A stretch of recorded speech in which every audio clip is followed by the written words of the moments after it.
the Gate Committee,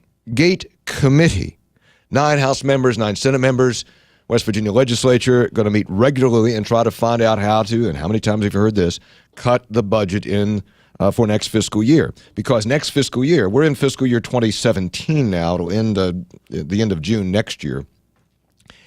But already the projections for 2018 are that we have a $300 million hole or shortfall in the 2018 budget. So this Gate Committee is supposed to try to find some ways to cut spending. Daryl Cowles is the House Majority Leader, Republican, Morgan County. Daryl, good morning. How are you, sir? I'm good, Hoppy. Good morning to you. Good morning, sir. $300 million is the projected shortfall for the next budget year, as you well know. Can you find $300 million in cuts? Can you find $100 million? Well, I think we're going to have to do a balance of different things, but I don't know if this committee alone is going to find numbers that large. But, you know, I think we need to keep our options open, and what I'm hoping this committee can do is take a look at the broader structural changes we can make to government instead of being stuck in that situation, Hoppy, where are you cutting across the board or are you cutting programs? And, you know, we need to reinvent and rethink government about how we can change it to be right size to what our state can afford right now. In your opinion, as a House leader, do you believe that we need to cut programs? Because, again, as you said, the cuts by the governor have been largely across the board, $400 million over the last 3 years. But so you have pretty much the same number of programs, just less money going to many of them. So do you believe it's time to eliminate programs? And if so, I won't ask you for a specific list today because you guys are just starting to meet, but is that where you go with this? Yeah, certainly. You know, I don't know that our state government is it too big for the population that we have? We have a declining population, Hoppy. We have a shrinking tax base, so we need to reverse those things. I think that'll help to grow our tax base and get some jobs and prosperity and opportunity in our state. Those are the root things we need to do. But in the short run, you know, we need to make sure we get a good value for each and every tax dollar, keep an eye on working West Virginia families and how we can help them. But we're in a period of transition. So yeah, certainly we're going to cut and sweep. But what we're looking at, I think, is overlapping programs and consolidating programs and deciding what can we do better, get a better value out of each program.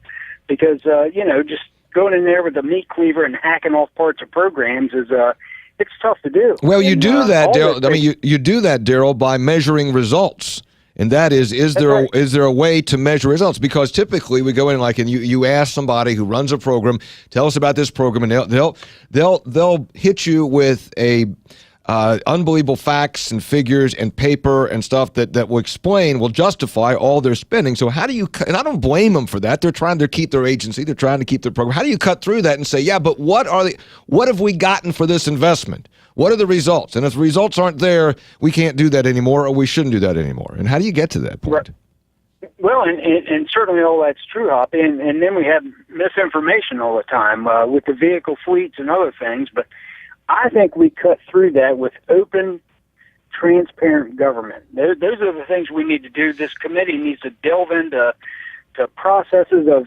how are we accountable, hold government accountable, how are we transparent, and get to that information and find efficiencies, build consensus and momentum to where we can make changes to right-size our government. Those are the things I'm hopeful this committee can really dig into. Daryl Cowles is with us, the House Majority Leader, Republican, Morgan County. The challenge is that, and the Republican mantra is typically about smaller government, more efficient government. You know, we heard that for years. Well, now you guys are in charge, been in charge for 2 years. And if, in fact, you want to eliminate programs or not do something that's been done historically, and in that room there might be people who say, yeah, we can do that. And then if the cut is in the district of a particular legislator, Republican or Democrat, they're going to wait a minute, hold on now. And everything that comes up has a constituency group. And that's the hurdle that you cannot get over without an extreme amount of political will. That's not a question, that's a comment. But your observation on that? Well, I think you're exactly right, and it is difficult to cut government. It takes a lot of political will. But, with the power of ideas that you talk about, the free markets, the individual liberty, the limited government, those are the things I think we can look at those things and build consensus to where we want to go. But, I'm open to ideas, Hoppy. If sitting around that table, we want to change higher education funding to a performance model, and someone has an idea that's going to make an improvement, cost less money, and it's exactly opposite of what I'm thinking, I'm listening. I'm all ears, but we just need to get there. Daryl Cowles is with us, the House Majority Leader. Okay, let's say hypothetically, even though people hate hypothetical questions, is you can find $100 million in cuts. And I mean real cuts. And then, according to the projections, Daryl, there's still $200 million has to be made up because of the projected budget shortfall. Would there have to be another tax or fee increase for the next budget year? Does that need to be on the table as well? I hope not. I think that's what we're working on right now is trying to keep as many options as we might have available. You have cuts and sweeps and agency accounts and cash on hand and rainy day funds and raising taxes. But this option, I think, is reforming government to save money. So would the idea of raising taxes be on the table? Man, I hope not. But, you never know. We'll have to see when we get there. But you highlight a serious issue. That is a big number, $300 million shortfall. Eventually what we need to do is get our economy turned around and get people to work. But, this transition time is going to be tough. Yeah, I mean, we talk about this constantly, and granted, there is a strong belief that government should be right-sized anyway, that it's too large. Okay, that's a point that a policy decision gets discussed all the time. But in fact, if our economy were growing, or coal wasn't in the tank, or gas would come back, or something else, then the pinch wouldn't be as great. But unfortunately, the projection is, and it's just a projection, but the projection is we got 2 more years of these budget shortfalls until things start to turn around, until maybe gas begins to come back in 2017 or 2018, or the foot of Washington comes off the coal industry a little bit, or something like that. So we got to get through these next 2 years, presumably, before the projections anyway are that we would see substantive economic growth. So there we are.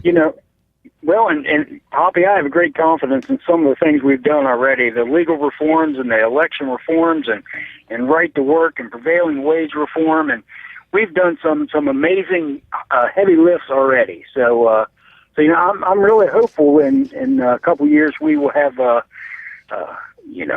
way out of this mess. But you're right. The next couple of years are going to be tough. And we just need to rely on open government and transparency and power of ideas and build consensus and momentum to the things we need to do. There is big government. The money is in 4 locations, and I hope I don't do a Rick Perry here, but it's in military affairs and public safety. It's in health and human services like DHHR. It's in public education. It's in higher education. That's where 90% of the money is.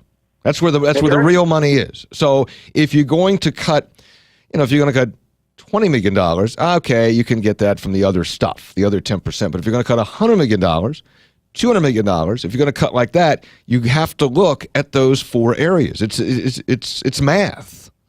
Can't be done without going there. Right. Unless you shut down everything else, which you can't do. Well, they're high on my list too. I'm hopeful we're going to have a discussion in this committee about some of the ideas that are already floating out there. The Foundation for Government Accountability talks about Medicaid and fraud and some things they want to do there. The community-based services idea to save money in Medicaid. The O School that the Government Organization Committee has been working on, Senator Craig Blair. The vehicle fleet, the GovOrd's working on. There are some ideas floating around out there. And legislative proposals that we can really delve into and see if we can't come put a number on those things and build consensus and momentum to get that accomplished this year. All right, Daryl Cowles, House Majority Leader, Republican, Morgan County. Daryl, thanks for coming on. Good luck. It's a heavy lift. Good luck with that. And thanks for coming on today. You bet.